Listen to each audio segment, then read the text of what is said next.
Hello everyone, कैसे हो sir. आज हम हमारा चैप्टर 8 करेंगे। हंसना मना है। हंसना मना है चैप्टर लास्ट लेक्चर में हमने पार्ट 1 किया था। आज हम पार्ट 2 करेंगे। हंसना मना है चैप्टर में हमें हंसने वाले जो चुटकुले होते हैं उनका वर्णन किया गया है। इसमें केवल मन ही नहीं बदलता, जो हमारे चुटकुले उनको सुनने पढ़ने से हमारा मन ही नहीं बदलता है, स्वास्थ्य भी अच्छा रहता है। खुलकर हंसना भी एक व्यायाम होता है। यह पाठ हंसने और व्यायाम करने का एक अच्छा अवसर हमको देता है, जिसमें हमने 4 चुटकुले लास्ट लेक्चर में कर लिए थे। अब हम 5वां चुटकुला करेंगे, जो है कि 3 दोस्त आपस में गपशप कर रहे हैं। प्रश्न हुआ कि किसी दिन सोकर उठने पर हमको यह पता चले कि हम लखपति बन गए हैं तो हम क्या करेंगे। तीनों दोस्त आपस में बातें कर रहे हैं और बातें करते करते एक सवाल आया कि अगर हम सोकर उठे किसी दिन और हमें पता चले कि हम लखपति बन गए हैं तो क्या करेंगे। तो पहले ने कहा कि मैं तो सीधा पेरिस जाऊंगा और खूब मज़े करूंगा। दूसरे ने कहा कि मैं तो लाभप्रदक, मतलब जिससे मुझे फ़ायदा हो, लाभ हो, मैं ऐसे कारोबार में रुपये लगाऊंगा। और जो तीसरा है वो बोला, मैं तो फिर से सोने की कोशिश करूंगा और तब तक सोता रहूंगा जब तक करोड़पति न बन जाऊं।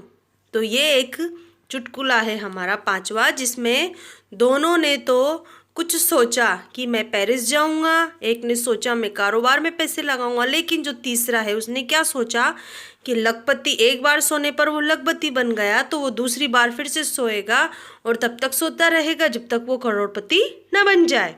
अब हमारा जो छठा चुटकुला है वो है कि भूत, वर्तमान और भविष्य से तुम क्या समझते हो। प्रश्न किया कि भूत, वर्तमान और भविष्य से तुम क्या समझते हो, तो उत्तर क्या मिला कि जी, मेरे दादाजी भूत, मेरे पिताजी वर्तमान और मैं उनका भविष्य हूँ। उसने क्या कहा कि जो मेरे दादाजी हैं वो भूत हैं, मेरे पिताजी वर्तमान हैं और मैं उनका भविष्य हूँ। तो ये हमारा छठा चुटकुला कंप्लीट हो गया। अब यहाँ पर प्रश्न किया गया कि रेल का किराया इतना अधिक बढ़ जाने पर भी यात्रियों की संख्या में वृद्धि हो रही है, इसका कारण बताइए। कि एक सवाल किया कि जब इतना किराया है फिर भी यात्रियों की संख्या क्यों बढ़ रही है, तो उत्तर मिला कि इसका कारण यह है कि हर एक आदमी यही सोचता है कि अगले साल किराया और बढ़ जाएगा, इसीलिए क्यों ना अभी यात्रा कर ली जाए।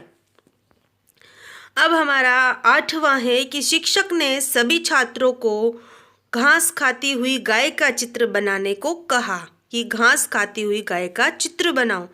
सभी छात्र चित्र बना रहे थे। कल्पेश ने अपना पन्ना कोरा छोड़ दिया। कल्पेश जो था उसने अपना पन्ना कोरा छोड़ दिया। पन्ना मतलब जो हमारा पेज होता है वो। शिक्षक, कल्पेश, इस चित्र में घास कहाँ है। कल्पेश, घास तो गाय खा गई। शिक्षक, अच्छा तो गाय कहाँ है। तो कल्पेश, वो तो घास खाकर चली गई।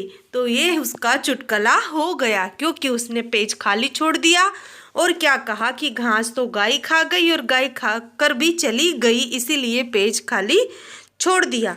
अब हमारा आखिरी चुटकुला है, चुन्नू, मम्मी से ज़्यादा मुझे पापा का चाटा पसंद है। क्यों।